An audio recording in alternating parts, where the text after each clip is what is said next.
또 대통령 권한대 행하시라 수고가 매우 많으십니다. 본의원은 지난 9월 본회의 대정부 질의에서 당시 법무장관이던 김현웅 장관에 대해서 어버이연합의 관제 시위 의혹에 대해서 검찰이 엄정하게 수사할 것을 촉구했습니다.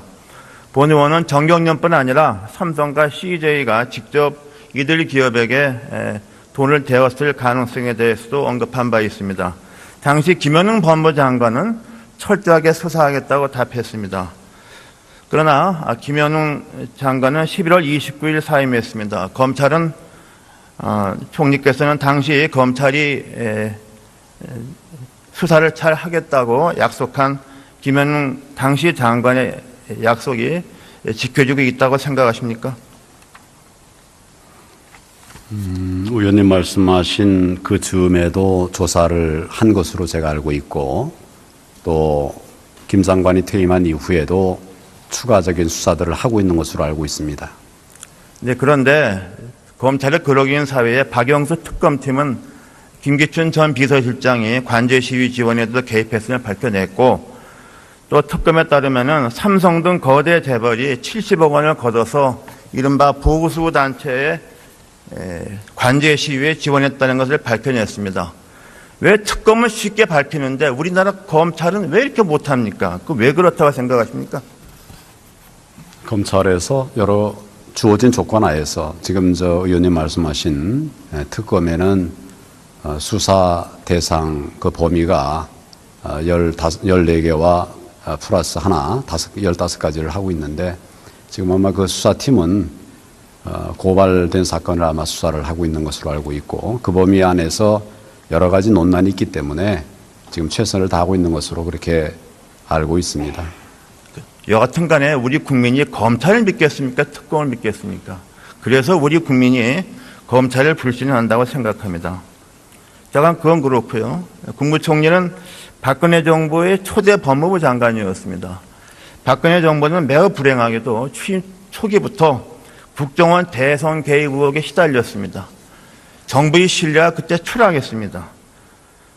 당시 법무장관이던 총리는 수사를 지휘하는 특별팀에 대해서 압력을 가해서 그 수사를 미진하게 했다 또는 좌절시켰다는 그런 평가가 있습니다.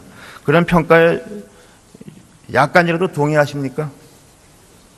지금 그 압력이라고 하는 것이 어떤 의미의 말씀이신지 한번 말씀해 주시면 제가 다시 설명을 드리겠습니다. 그러니까 통상적으로 생각해서 아마 수사팀에 대해서 좀 수사를 갖다가 더 이상 나가지 말라 뭐 그럴 수가 있지 않습니까? 미진한 부분은 보완해야 되지 않겠습니까? 의원님 지금 말씀하신 것처럼.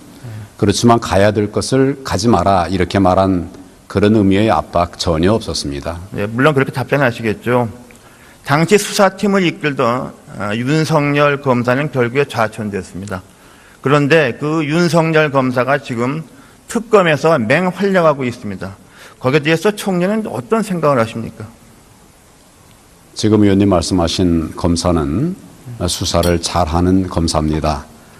그리고 그 지금 말씀하신 사안으로 좌천된 것이 아니고 그 이후에 다른 좀 부적절한 일들이 있었습니다. 그것으로 징계를 받은 일이 있고 그것 때문에 아마 본인이 원하지 않는 보직으로 간 것으로 알고 있습니다만은 이런 부분은 어떤 단편을 볼 것이 아니라 그 전반을 살펴보셔야 되고 제가 그런 취지로 지금 말씀을 드리고 있습니다. 그렇게 답변하신다면 참 더 이상 제가 반박하지 않겠습니다. 여하튼 간에 총리도 이제는 인정하시겠지만은 이명박 박근혜 정부 시절에 이른바 보수단체의 시위, 어버이연합을 위시한 보수단체의 시위는 많은 부분 관제 시위였다라는 것은 또 인정하시죠? 인정하십니까? 그 관제라고 하는 것이 아마 관에서 시위를 하라고 해가지고 부추겨가지고 했다 이런 말씀. 네, 그렇습니다. 이시라면 뭐 제가 아는 바는 없습니다. 그런 시위에 관해서 보도도 있고 그런 얘기들도 합니다만은 제가 아는 바는 없습니다. 근데 특검에서 청와대의 어떤 행정관이 재벌, 기업 또 정경련에 대해서 적지 않은 돈을 지원해서 그것이 그런 어버이연합 등 보수단체에 들어가지 않았습니까? 그건 확인된 거 아닙니까? 그 총리는 거기에 대해서 들어보신 바 없습니까? 기본적으로 이제 관제 데모라고 하는 거는 관에서 어떤 그 집단이나 단체에 부당한 시위를 해라 해가지고 어떤 압력을 가해라 아마 이런 것이 관제 데모일 텐데 제가 아는 한은 그런 부분은 아는 바가 없고 아마 이제 뭐 다른 기업이나 회사에서 어떤 특정 단체를 지원했다고 한다면 뭐 그런 부분은 또 있을 수가 있겠죠. 그렇지만 그것이 부적절한 방법으로 불법적으로 됐는가에 관해서는 사안별로 판단해 봐야 된다고 생각합니다. 근데 총리께서 거기에 대해서 이렇게 그렇게 인식이 없다는 것은 정말 놀랐습니다. 지금 총리는 현재 주말에 열리는 태극기 시위는 어떻게 생각하십니까? 이것도 좀 관제 시위 의혹이 많이 있지 않습니까? 자발적인 시위를 보십니까? 어떻게 제가 보십니까? 전혀 알지 못하는 내용이고요. 그 부분에 관해서 많은 얘기들이 있는데 그건 뭐 잘 실제가 뭔가 진상을 밝힌 다음에 판단할 일이라고 생각합니다. 거기에 대해서는 전혀 생각이 없으시군요. 제가 알지 못하는 내용을 말씀을 드릴 수는 없습니다. 상식적으로 생각해서 무슨 일당을 주고 동원한 인력이 저렇게 많을 수는 없지 않습니까? 어떻게 생각하십니까? 뭐 의원님 말씀같이 그걸 무슨 동원해 가지고 이렇게 하기가 쉽지 않은 규모의 많은 인원이 모이고 있습니다. 그런데 오늘 경향신문에 보면은 오늘 경향신문 특종입니다. 3월 1일 날 이른바 정부의 재정 지원을 받는 자유총연맹이 태극기 집회에 총 동원하라고 지시를 했다고 그랬습니다. 이런 것들을 보건대 지금도 관제 시위가 벌어지는 거 아닙니까? 이 상황이었을 말입니다. 어떻게 생각하십니까? 이 기사를 그 내용을 좀 부인하시겠습니까? 뭐 알아봐야 되겠습니다만은 기본적으로 다중이 모여서 집회 시위를 하는 것은 헌법에 보장되어 있는 부분이고 거기에 불법적인 요소가 있다고 하면 그 부분은 면밀하게 따져봐야 됩니다. 이 부분에 대해서 총리는 앞으로 어떤 지시를 하겠습니까? 자유총연맹의 지시에 대해서 정당합니까? 정당하지 않습니까? 어떻게 생각하십니까? 단체가 자기 그 구성원들하고 합의를 해서 어느 집회에 모이고 하는 것은 제가 알기로는 자유로 알고 있습니다. 그런데 그 부분에 말씀드린 것처럼 불법적인 부분이 있는지 이 부분은 별도로 판단해야 될 문제다. 이렇게 그건 제가 알고 말씀드립니다. 있기로는 상식이 아닙니다. 자유총연맹은 정부의 지원을 받기 때문에 정치에 개입하면 안 됩니다. 저 어떻게 총리가 그걸 모르십니까? 아니 그 부분이 아니고 어떤 일을 했는지에 관해서 불법적인 부분이 있는가를 따져봐야 된다는 말씀입니다. 지금 이 지시는 불법적인 거 아닙니까? 그것도 부인하십니까? 어떤 지시를 말씀하시는 3월 1일에 자유총연맹이 태극기 집회에 동원하라고 산하단체에 대해서 총동원령을 내린 것은 불법적인 게 아니냐 말이죠. 그런 것이 있었는지 한번 알아볼 필요가 있다고 네, 생각합니다. 그건 알아서 조치를 취하시길 바랍니다. 네. 지금 총리는 이른바 보수 진영의 대통령 후보로서 본인의 뜻과 무관하게 거론되고 있습니다. 사실 총리가 대선에 출마한다고 결심하면은 그것을 제한하는 헌법이나 법률은 없습니다. 총리가 선거에 출마한다는 전제하에서 또는 출마하지 않더라도 총리가 이른바 보수 진영의 대표 주자라고 하니까 한두 가지 여쭤보겠습니다. 총리는 보수라는 철학 내지 이념이 도대체 의미하는 바가 뭐라고 생각하십니까? 본래 뭐 여러분 잘 아시겠습니다만은 보수 진보라고 하는 개념은 상대적인 거 아닙니까? 불란서 혁명에서 예를 들면 기존의 체제를 타파하고 새로운 세상을 만들자라고 주장했던 사람들이 자코뱅당 왼쪽에 있었기 때문에 그걸 좌파 진보라고 하고 또 그 반대편에 있던 분들을 보수 우익이라고 이렇게 합니다만은 기본적으로 지금으로 말하면 보수의 개념이라고 하는 것은 기존의 공동체의 가치를 지키기 위해서 노력하는 분들이 보수라고 말할 수 있고 그것을 바꿔보자고 하는 것이 이제 좀 진보라고 말할 수도 있겠는데 그것이 불법적인 방법으로 이어지면 또 문제가 될 수 있는 부분들이 있지 않습니까? 좌익 우익의 문제가 극단의 문제가 이제 생길 수 있는데 그런 개념이라고 저는 이해하고 있습니다. 지금 총리 말씀하시는 거 보면 불법적인 부분은 마치 좌쪽에만 있다고 말씀하시는 것 같습니다. 좌우 얘기를 말씀드렸습니다.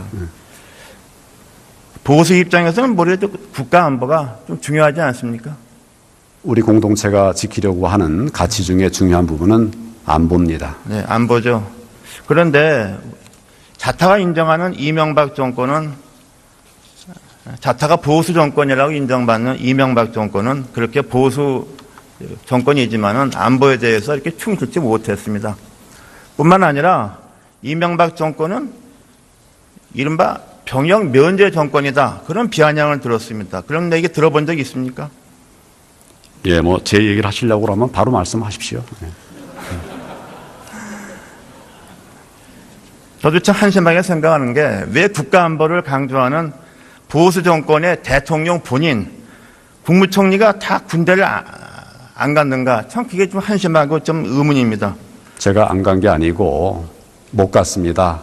아파서 못 갔는데, 아파서 못 간 것이 정말 죄라고 한다면 정말 안타까운 말씀입니다. 저는 못 간 부분에 관해서 정말 부담감을 가지고 나라를 위해서 헌신하기 위한, 다른 분보다 좀 더 헌신하기 위한 노력을 했다는 점을 말씀을 드립니다. 아무런 요즘 얘기하는, 걱정하는 그런 대상이 될 수 있는 일들을 할 수도 없었고 할 수도 없는 그런 집안에서 제가 태어났고, 지금까지 그럼에도 불구하고 나름의 부담을 가지고 나라를 위해서 애써왔다는 점을 이해해 주시기를 바랍니다. 지금 저는 총리에 대해서 말하기보다는 이명박 정권에 대해서 말하는 겁니다. 이명박 정권이 유독 이게 심했습니다. 그래서 이명박 정권이 국민의 신뢰를 잃었던 겁니다. 뭐 다 아시다시피 이명박 대통령 본인이 뭐 기관지 뭐 이런 걸 군대를 안 갔고, 또 정운찬 총리는 뭐 4번의 신체 검사 연기를 통해서 병역을 면제받았고, 또 김항식 총리는 또 이런저런 질병의 면제를 받았습니다. 이런 게 우연치고선 너무 심하다 그런 겁니다. 그래서 보수 정권이 신뢰를 잃어버린 것이고, 이런 사유도 좀 납득이 되지 않는 분이 많지 않습니까? 저는 총리를 물어보는 게 아니고, 총리가 이런 거 볼 때 어떻게 생각하십니까? 다 우연히 일치입니까? 지금 의원님 말씀하신 그런 분들이 군대에 갈 때는 병력 자원이 굉장히 많아가지고 군대를 못 가는 사람들이 많았습니다. 그러니까 지금 나중에 보면 어떤 분은 갔고 어떤 분은 못 갔기 때문에 그런 구분을 할 수가 있고, 또 지금은 이제 병력 자원이 많이 부족해서 대다수가 또 군대를 가기 때문에 그런 얘기를 할 수도 있는데, 문제는 지금 말씀하신 그런 부분들이 비리와 부정으로 군대를 면탈했는가, 이게 중요하다고 생각합니다. 그분들이 아파서 도저히 할 수 없는데 군대 가서 그럼 죽어라 이렇게 할 수는 없는 거 아닙니까?